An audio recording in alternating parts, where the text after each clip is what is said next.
എന്ത് പറ്റി താടിക്ക് കൈയും കൊടുത്തിരിക്കുന്നത്? അതെ, ഇങ്ങനെ കാണിക്കാൻ നോക്കിയതാ, പകുതി സ്റ്റോപ്പായി പോയി. എന്താ കൈ വിളിക്കുകയോ? ഏതാണ്ട് വിളിക്കാൻ മട്ട. ഞാനിന്ന് പുഷ്പ 2 കണ്ടു. കണ്ടോ? പൊളിപ്പടമല്ലേ? നല്ല വട്ടത്തി പൊളിഞ്ഞിട്ടുണ്ട്. ഇഷ്ടായില്ലേ? അതിലേ നമ്മുടെ ജീവിതം പല സമയത്തും പല ടൈപ്പ് പാഠങ്ങളും നമ്മളെ പഠിപ്പിക്കും. അതിലൊരുപാട് എൻ്റെ ജീവിതത്തിൽ ഞാനിന്ന് പഠിച്ച് സമയത്തിൻ്റെയും കാശിൻ്റെയും വില എന്താന്ന്. എൻ്റെ 3.5 മണിക്കൂറും ടിക്കറ്റിൻ്റെ കാശും ഓട്ടോ കാശും അടക്കം 350 രൂപയാണ് വേൾഡ് ഫയറിൽ വെന്ത് വെണ്ണീറായത്. നിമി, സിനിമയെ പറ്റി അറിയില്ലെങ്കിൽ വായടച്ച് മിണ്ടാതിരിക്കണം. അല്ലാതെ തിയേറ്ററിൽ ഓടിക്കൊണ്ടിരിക്കുന്ന പടത്തെ പറ്റി നെഗറ്റീവ് റിവ്യൂ പറഞ്ഞ് മാസ് കാണിക്കണേ ആർക്കും പറ്റും. ഇപ്പം എൻ്റെ മാസമാണ് കുഴപ്പമല്ലേ? ഇതിലും വലിയ മരണമാസാണെന്ന് പറഞ്ഞിട്ടല്ലേ ആ പടത്തിന് ആകാശത്ത് കൊണ്ട് പൊക്കി പ്രതിഷ്ഠിച്ചത്. എന്നിട്ട് ഇപ്പം എന്തായി ദയ കിടക്കണം തവിടുപൊടിയായിട്ട്. നിമ്മി നേരത്തെ പഠിച്ചു ജീവിതപാഠമില്ലേ, കാശിന്റെ സമയത്തിന്റെ വില. അത് ഞാൻ 2-3 വർഷം മുന്നേ പഠിച്ചതാണ്, 2021 പുഷ്പ 1 കണ്ടപ്പോൾ. അന്ന് പോയ സമയവും കാശ് എനിക്ക് തിരിച്ചു കിട്ടിയെന്ന് തോന്നിയതേ ഈ പുഷ്പ 2 കണ്ടപ്പോഴാ. പുഷ്പ 1 ഇഷ്ടായില്ലേ? എനിക്കും ഇഷ്ടപ്പെട്ടില്ല, വേസ്റ്റ് പടം. പക്ഷെ പുഷ്പ 2 അയ്യേ, ഇയാളാണ് വലിയ സിനിമാക്കാരൻ ഇഷ്ടായില്ലാന്ന്. അതെ, വന്ന വഴി മറക്കരുത്. പുഷ്പ 1 ഉണ്ടെങ്കിലേ പുഷ്പ 2 ഉള്ളൂ, അത് മറക്കണ്ട. വന്ന വഴി മറക്കാത്തോണ്ടോ പറഞ്ഞ്? ഒന്നിനേക്കാൾ മികച്ചു നിൽക്കുന്ന സീക്വൽ വന്ന് അത് സമ്മതിക്കണം. അതെ, ഫസ്റ്റ് പാർട്ട് 3 മണിക്കൂർ പോയത് അറിഞ്ഞതേ ഇല്ല. ഇതിപ്പോ വലിച്ചു നീട്ടി 3.5 മണിക്കൂറാക്കി. ഒടുക്കത്ത ഡ്രാമ. നിമി, വസ്തുതകൾ വളച്ചൊടിക്കരുത്. 3 മണിക്കൂർ 20 മിനിറ്റ് 58 സെക്കൻഡ്. കണ്ടോ, ഇയാള് പോലും സമയം സെക്കൻഡ് വെച്ച് എണ്ണിയ പടം കണ്ട് തീർത്തത്. അതോടെ പറഞ്ഞ ഇടച്ചിലായിരുന്നെന്ന്. അതിപ്പോ നായകന്റെ ഇന്ത്യൻ സ്ട്രോമയൊക്കെ ഡ്രാമയായി കാണിക്കുമ്പോൾ പടം ചിലപ്പോൾ കുറച്ച് ലാഗായെന്ന് സ്ലോ ആയെന്നൊക്കെ വരും. ഇന്റർനാഷണൽ പടങ്ങളിലൊക്കെ അങ്ങനെ. ഇത് ഇന്റർനാഷണലോ? സീരിയല് മതി, ഒരുപാട് ഡെക്കറേഷൻ ഒന്നും വേണ്ട. ഇതിപ്പോ ചന്ദനക്കടത്താറിന്റെ കഥ കാണാൻ പോയിട്ടെ ചന്ദനമഴ കാണിച്ചു വിട്ടൂന്ന് ട്രോളന്മാര് പറഞ്ഞത് വെറുതെ അല്ല. ഇവിടുത്തെ ട്രോളന്മാർക്കും റിവ്യൂവേഴ്സിന് പടം ഇഷ്ടപ്പെട്ടില്ലെന്ന് എഴുതി പടം മോശമാകുമോ? കേരളം ഒഴിച്ച് ബാക്കി എല്ലാ സർക്യൂട്ടിലും പടം റിവ്യൂ ആണ്. ശരിക്കും വൈൽഡ് ഫയർ. ഇത്രയും വേഗത്തിൽ ഒരു പടം, ഇന്ത്യൻ പടം 1000 crore ക്ലബിൽ കയറുന്ന ആദ്യമായിട്ടാണ്.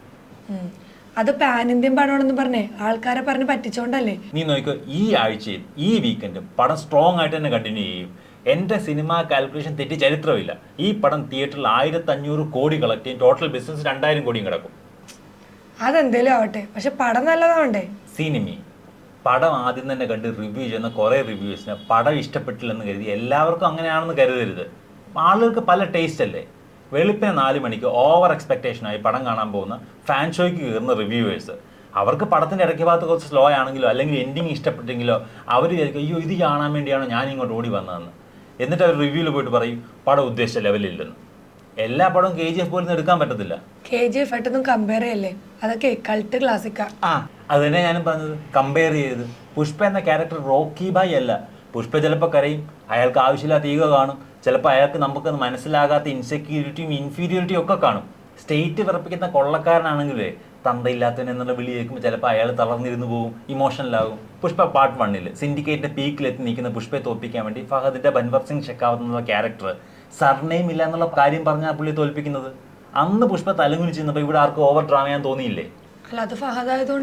അതാണ് ശരിക്കും നിങ്ങളുടെയൊക്കെ പ്രശ്നം. ഫഹദിനെ ശരിക്കും ബൂസ്റ്റ് ചെയ്തില്ല. ഒരു പാൻ ഇന്ത്യൻ പടത്തിൽ ഫാഫയൊക്കെ റീച്ചുള്ള അല്ലു അർജുന്റെ മുന്നിൽ ഫാഫ ജയിക്കണമായിരുന്നോ?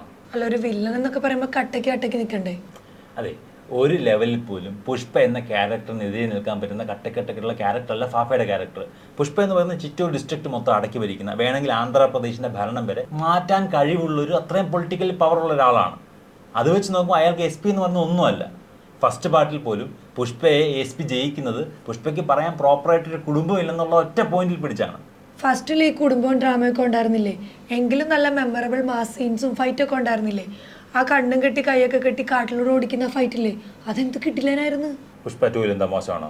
അമ്മൻ കോവിൽ ഫൈറ്റ് സീന്, അതുപോലെ കൈ മാത്രമല്ല ക്ലൈമാക്സിൽ കൈയും കാലും കെട്ടിയിട്ടുള്ള ഫൈറ്റ് സീന്, അതെന്തൊരു സ്റ്റണ്ണിങ് വിഷ്വൽസ് ആയിരുന്നു അതൊക്കെ. അതൊക്കെ പോട്ടെ, ഒരു ബന്ധമില്ലാത്ത കുറെ സീൻസ് ട്രെയിലറിൽ കാണിച്ചതോ, പിന്നെ സിനിമ തുടങ്ങുമ്പോൾ തന്നെ ജപ്പാൻ എന്തോ കാണിക്കുന്നുണ്ടല്ലോ, അത് കഴിഞ്ഞിട്ട് എങ്ങും തൊടാണ്ട് സിനിമ തീർത്തതോ.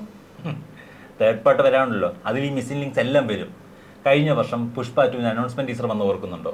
ഷെക്കാവത്തിന്റെ പോലീസ് പുഷ്പയെ വെടിവെച്ചിട്ട് പിടിക്കാൻ നോക്കിയിട്ട് പുഷ്പയെ കാണുന്നില്ല, വേർ ഈസ് പുഷ്പ എന്ന ടൈറ്റിൽ അത് വന്നത്. അതിന്റെ ടൈറ്റിൽ ടീസറിന്റെ അവസാനം പുഷ്പ ഒരു കടുവയെ നോക്കി പേടിപ്പിക്കുന്നിടത്താണ് ഇത് എൻഡ് ചെയ്യുന്നത്. ആ വീഡിയോ യൂട്യൂബിൽ ഇപ്പോഴും ഉണ്ട്, ഓർക്കുന്നുണ്ടോ അതൊക്കെ? പക്ഷെ ഈ പടത്തിൽ അതൊന്നും ഇല്ലായിരുന്നു. പക്ഷെ ഇതൊക്കെ തേർഡ് പാർട്ട് വരുമ്പോൾ കാണും. എന്നാലേ തേർഡ് പാർട്ടിന് ബിൽഡപ്പ് കൊടുക്കാൻ വേണ്ടി ഇങ്ങനൊരു സെക്കൻഡ് പാർട്ട് വേണ്ടായിരുന്നു. അവർക്കിപ്പോൾ 1000 കോടി കിട്ടി, എനിക്ക് എൻ്റെ 350 രൂപയും പോയി. നമ്മുടെ രണ്ടുപേരുടെയും കാശും സമയം പോയിട്ടുണ്ട്, അത് സത്യമാണ്. പക്ഷെ അത് മുതലാക്കാൻ ഒരു വഴിയുണ്ട്. എന്ത് വഴി? Pushpa 3 the Rampage.